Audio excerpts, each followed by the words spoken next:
जिस वक्त आप तक ये वीडियो आ रही है उस वक्त आप संभवतः बिहार विधानसभा चुनाव के लिए अपने मताधिकार का प्रयोग करने पोलिंग बूथ पर होंगे या लौट आए होंगे, लेकिन आपके वोट डालने से भी पहले इस चुनाव के परिणाम बता दिए गए हैं। नहीं, कोई धांधलेबाजी नहीं हुई है, सर्वे हुए हैं 3 सर्वे और उन्होंने बिहार विधानसभा चुनाव के ओपिनियन पोल रिलीज किए हैं। यानी बिहार में इस बार किसकी सरकार बनने जा रही है, उसकी संभावना क्या है वो बताया है। क्या इस बार तेजस्वी यादव मुख्यमंत्री बनेंगे या नीतीश कुमार अभी भी लोगों की पसंद बने हुए हैं, या फिर इन सब के बीच प्रशांत किशोर बाजी मार ले जाएंगे? विस्तार में जानते हैं इन 3 ओपिनियन पोल्स ने क्या कहा बिहार विधानसभा चुनाव पर। नमस्ते, मैं वात्सल्य और आप देख रहे हैं स्वधर्म। सबसे पहले तो ये 3 सर्वे हैं कौन से? चाणक्य, पोलस्ट्रैट और IANS मैटराइज। ये वो 3 सर्वे हैं जिन्होंने बिहार विधानसभा चुनाव पर ओपिनियन पोल दिया है। IANS मैटराइज सर्वे के मुताबिक बिहार में एक बार फिर एनडीए के सिर पर सत्ता का ताज सजेगा। सर्वे के मुताबिक राज्य की 243 सीटों में से एनडीए को 153 से लेकर 164 सीटों के बीच मिलने का अनुमान है। वहीं महागठबंधन को 76 से 87 सीटें मिल सकती हैं।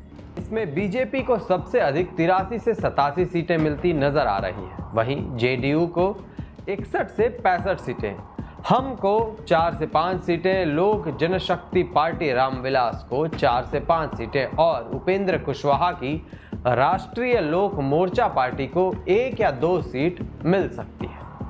महागठबंधन की बात करें तो सर्वे में आरजेडी को सबसे ज्यादा 62 से 66, कांग्रेस को 7 से 9, सीपीएम एमएल को 6 से 8, सीपीआई को 0 या 1, सीपीएम मार्क्सवादी को भी 0 या 1 और वीआईपी को 1 या 2 सीटें मिलती हुई दिख रही हैं। अन्य दलों पर नजर डालें तो असदुद्दीन ओवैसी की पार्टी AIMIM को 1 या 2, प्रशांत किशोर की जनसुराज पार्टी को 1 से 3 सीट मिलने का अनुमान है। पोलस्ट्रैट ने क्या कहा? पोलस्ट्रैट के ओपिनियन पोल के अनुसार एनडीए को बिहार में 133 से 143 सीटें मिल सकती हैं। इस सर्वे में बीजेपी को 70 से 72 सीटें, जबकि विपक्षी दलों के महागठबंधन को 93 से लेकर 102 सीटें दी गई हैं। आंकड़ों के अनुसार बिहार में प्रशांत किशोर की जनसुराज पार्टी का भी खाता खुल सकता है, जिसे 1 से 3 सीटें मिलने की संभावना है। ओपिनियन पोल में एनडीए के घटक दलों में शामिल जदयू को 53 से 56 सीटें, लोक जनशक्ति पार्टी रामविलास को 10 से 12 और हम को 0 या 2 सीटें मिलने की उम्मीद है। सर्वे में महागठबंधन में शामिल आरजेडी को 69 से 72 सीटें, कांग्रेस को 10 से 13 सीटें, वीआईपी को 1 या 2 seat, Indian inclusive party IIP को 0 या 1 सीट दी गई है। और अब जानते हैं चाणक्य स्ट्रैटेजी सर्वे ने क्या बताया। चाणक्य स्ट्रैटेजीज के सर्वे के अनुसार एनडीए को 130 से ज्यादा सीटें और महागठबंधन को 110 से कम सीटें मिलने का अनुमान है, जबकि अन्य के खाते में 5 से 9 सीटें जा सकती हैं। एक बात तो साफ है, तीनों सर्वे ने अनुमान लगाया है कि एनडीए की सरकार बनने जा रही है। नीतीश कुमार अब भी बिहार का भरोसा है। वहीं दूसरी तरफ महागठबंधन कोई बहुत पीछे नहीं है, बड़ा मामूली सा ही अंतर है। क्या पता ये अंतर चुनाव वाले दिनों पलट जाए। प्रशांत किशोर की बात करें तो इस चुनाव में सबसे चर्चित व्यक्ति वही रहे। बिहार के सामने जनसुराज पार्टी को बदलाव के रूप में प्रस्तुत किया। बहुत सारे इंटरव्यूज में ताल ठोक दिया कि बहुमत में आ रहे हैं वो अकेले दम पर, राजनीति छोड़ देंगे अगर बहुमत नहीं मिला तो, इत्यादि इत्यादि।